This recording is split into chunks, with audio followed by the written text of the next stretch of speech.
Halo, assalamualaikum warahmatullahi wabarakatuh. Selamat siang ya buat teman-teman semuanya, khususnya yang selalu menantikan video-video terbaru atau updatean terbaru dari channel Susi. Terima kasih banyak buat teman-teman semuanya yang sudah mau mensupport dan mendukung channel ini ya. Kali ini Solusi Hutang hadir agak sorean gitu loh. Biasanya kan habis-habis maghrib ya. Ini enggak, agak sorean. Kenapa seperti itu? Karena nanti malam kita akan live dan saya ingin berdiskusi dengan teman-teman semuanya menjelang akhir tahun 2022. Kita akan bahas dampak terberat nantinya tentang gagal bayar pinjol dan risiko-risikonya, dan habis itu saya akan melihat perkembangan mental dari teman-teman semuanya sudah sejauh mana, seperti apa ya. Yang jelas aktifkan notifikasinya di channel ini. Nanti kita berdiskusi dan kita mencari solusi di balik masalah teman-teman semuanya yang sedang dihadapi hari ini ya. Pokoknya nanti malam aktifkan aja notifikasinya, karena palingan live-nya di antara jam 8 kalau enggak jam 9 ya. Pokoknya di antara itu aja gitu loh, karena saya akan sesuaikan dengan jadwal pekerjaan saya nanti ya. Dan hari ini yang mau kita bahas adalah tentang situasi menjelang akhir tahun yang selalu menjadi beban mental dari teman-teman semuanya ya. Pada dasarnya yang saya perhatikan di sini, ini kan banyak nih email setiap hari terus masuk, baik itu dari pinjol legal, terverifikasi, bahkan yang ilegal ya. Di sini tak jarang pertanyaan tentang apakah si DC akan datang ke rumah ya. Itu selalu dipertanyakan oleh teman-teman semuanya gitu loh. Dan habis itu nanti kita juga akan bahas di sini dia juga akan minta bantuan nih, mohon bantuannya bang. Oke, kita bahas yang pinjol legal ya, karena ini cukup menarik di sini. Saya perhatikan ada yang totalnya sampai 11 juta loh di sini. Ya, tapi sebelumnya silahkan buat teman-teman semuanya yang mau bergabung di dalam grup WhatsApp, silahkan, karena nanti malam setelah live di YouTube saya akan adakan diskusi khusus spesial buat teman-teman, tapi dari via Zoom ya. Kita Zoom supaya saya lebih mendetail, khusus teman-teman yang ada di grup nanti bisa lapor sama adminnya masing-masing kalau ingin bergabung dengan Zoom nanti malam ya. Tapi sebelumnya silahkan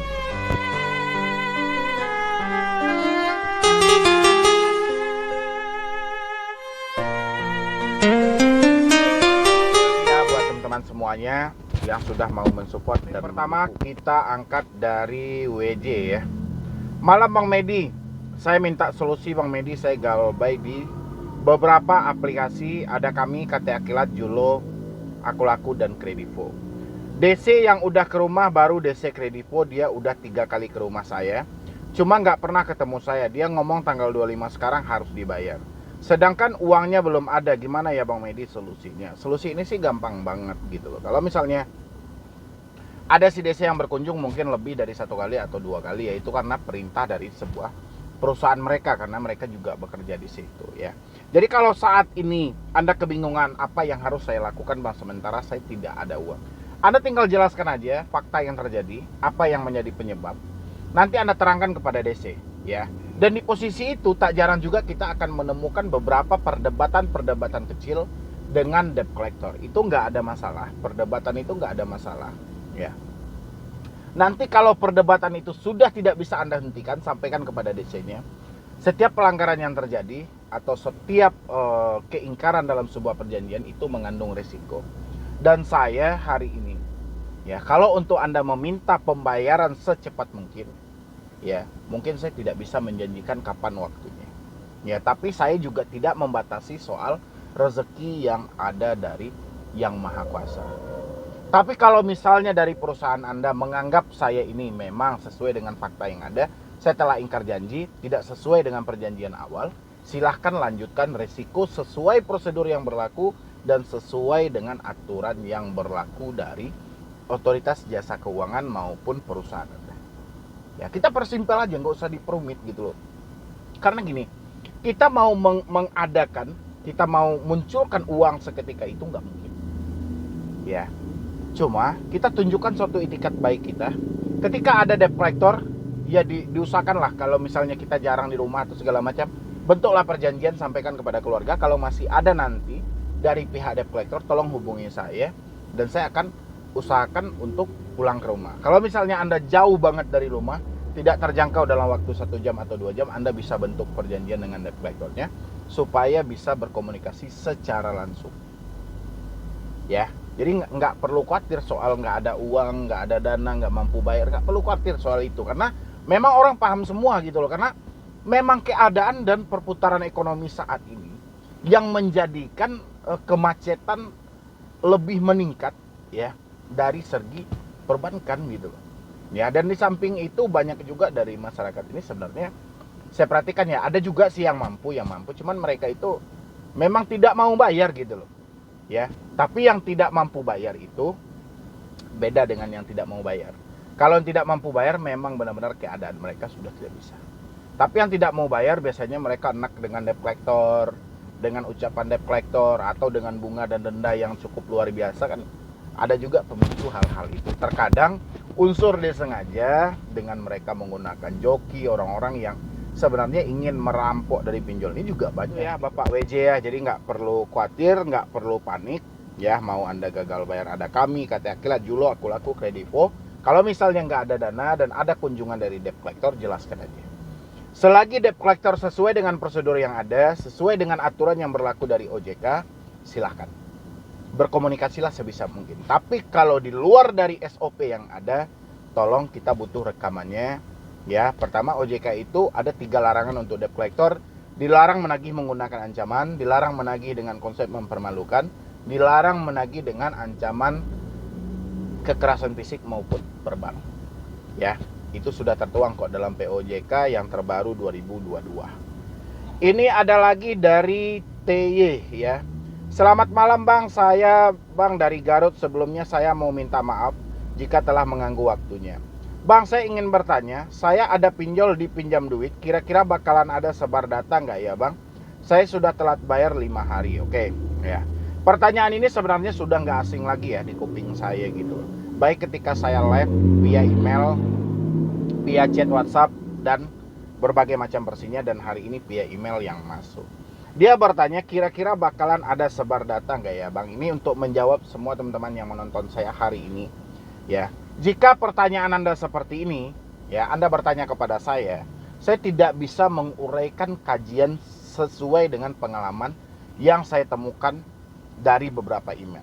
Tapi ini soal per individunya masing-masing. Jadi yang meminjam di pinjam duit itu Anda, yang memberikan nomor kontak darurat itu Anda. Ya, misalnya 2 kontak darurat yang dibutuhkan. Dan sejauh ini selama Anda gagal bayar, ada nggak dari pinjam duit ini menghubungi di luar dari kontak darurat yang ada?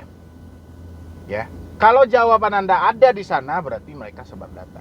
Tapi kalau jawaban Anda tidak ada, berarti tidak sebar data. Karena pertanyaan seperti ini sulit, karena yang mengalami gagal bayar di satu aplikasi itu Anda. Yang memberikan nomor kontak darurat Anda juga. Ya, dan Anda lebih paham gitu. Nanti kalau kita bilangin misalnya pinjam duit sebar data, pinjam duit bilangin itu adalah kontak darurat, dan kami menghubungi, ya wajar kami mengkonfirmasi. Makanya saya bilangin yang lebih tahu soal sebar data atau tidak adalah sedebetur yang sedang telat bayar atau gagal bayar. Ya, dimanapun aplikasinya, yang mau Anda tanyakan kepada saya, tetap kalau Anda bertanya soal apakah aplikasi itu sebar data, yang lebih mengetahui adalah diri Anda karena Anda berada di posisi itu saat ini. Ya, apakah sejauh ini ada orang-orang dari kontak Anda yang tidak ada hubungannya dengan kontak darurat tiba-tiba menyampaikan bahwa Anda ada pinjaman online? Kalau tidak ada berarti nggak ada. Ya, nggak usah dikhawatirkan dalam hal-hal itu.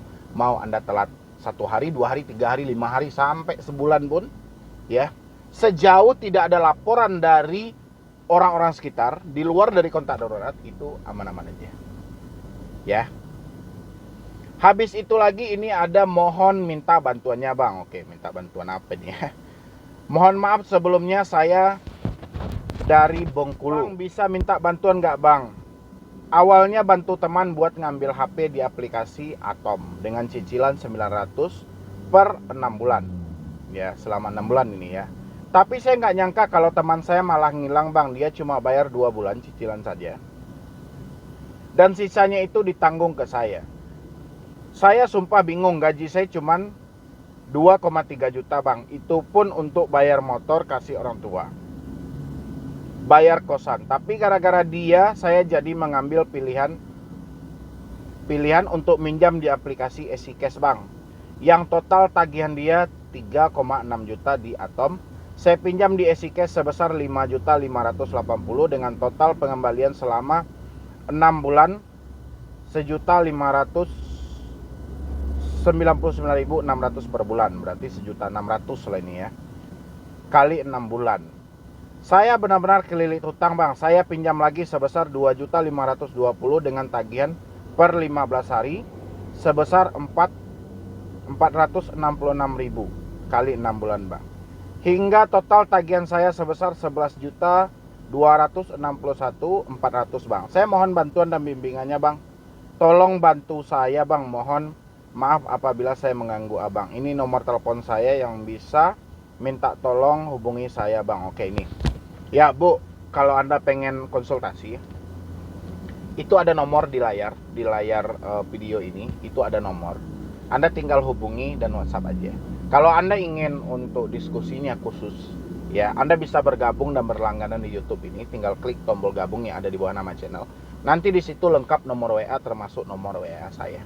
Ya, anda bisa hubungi. Tapi kalau hanya sebatas untuk konsultasi, anda lihat aja nomor yang ada di layar ini dan anda hubungi dan konsultasikan. Cuma ini buat teman-teman semuanya ya, saya tidak membatasi niat baik anda, pri kemanusiaan anda dalam ingin membantu seseorang, baik itu orang terdekat, orang sekitar, teman atau apalah, saya nggak tahu. Cuma kalau dengan konsepnya harus diutangin di luar dari kemampuan anda, saya harap jangan membantu. Ya, kalau itu bantuan memang di dalam kemampuan anda, itu nggak ada masalah. Contoh, anda ada duit 10 juta, ada teman anda butuh uang 2 juta, anda berikan. Ketika anda memberikan uang 2 juta ini, ketika dia tidak mampu bayar, anda mampu untuk mengikhlaskan, itu nggak apa-apa. Tapi anda niat membantu teman anda dengan sistem hutang. Hutang ini adalah jangka panjang. Niat awal tidak ada untuk berbohong, niat awal tidak ada untuk berkhianat. Tapi perjalanan dan fakta kehidupan yang merubah pikiran seseorang, akhirnya apa? Anda yang terberatkan. Ya, jadi jangan sampai niat baik anda malah menjadi dosa bagi diri anda. Ya, malah memutus tali silaturahmi dengan orang terdekat anda. Jadi saran saya, bantulah orang sekitar anda seikhlasnya. Jangan sampai dengan kita membantu orang lain, kita harus mengutang sana sini. Ya, walaupun iming-iming pinjam data atau apa, saya nggak peduli dengan hal itu gitu loh. Yang penting kalau anda ingin membantu, bantulah dengan ikhlas sesuai dengan kemampuan anda. Ya, jangan memaksakan untuk membantu dengan iming-imingan, ngutangin orang, ambil handphone nih segala macam. Itu kan gaya hidup yang anda pakai. Ya, jadi saya tidak komentar panjang. Kalau memang anda tidak mampu untuk bayar EasyCash, itu kembali ke diri anda. Yang jelas semua risikonya sudah ada. Palingan ya skor kredit bermasalah akan menanti anda, sisanya anda akan ditagih oleh debt collector. Ya, dan habis itu untuk wilayah Bengkulu sejauh ini untuk EasyCash nggak ada. Cuman anda bisa negosiasi aja dengan pihak EasyCash berapa kemampuan anda dan berapa yang mereka tawarkan. Biasanya ada pelsus atau restrukturisasi dari pihak-pihak terkait. Ya, kalau misalnya nggak ada, negosiasilah terus-menerus sampai mereka benar-benar mau memberikan sesuai dengan permintaan anda. Ya, itu pun kalau anda sudah mampu. Tapi kalau sudah tidak mampu, minimal masih bisa memenuhi kebutuhan hidup anda, fokus ke kebutuhan hidup anda dulu. Soal hutang nanti anda bisa tabung lagi pelan-pelan. Nanti kalau sudah terkumpul harus dinegosiasi. Ya, mungkin dari saya cuma itu aja. Sisanya nanti kita bisa lanjutkan dalam live streaming nanti malam. Anda boleh aktifkan notifikasi di channel ini supaya ketika saya melakukan live ataupun mengupdate video-video terbaru, Anda mendapatkan informasi. Ya, jadi sekian dulu dari saya, Medi Broni. Wassalam.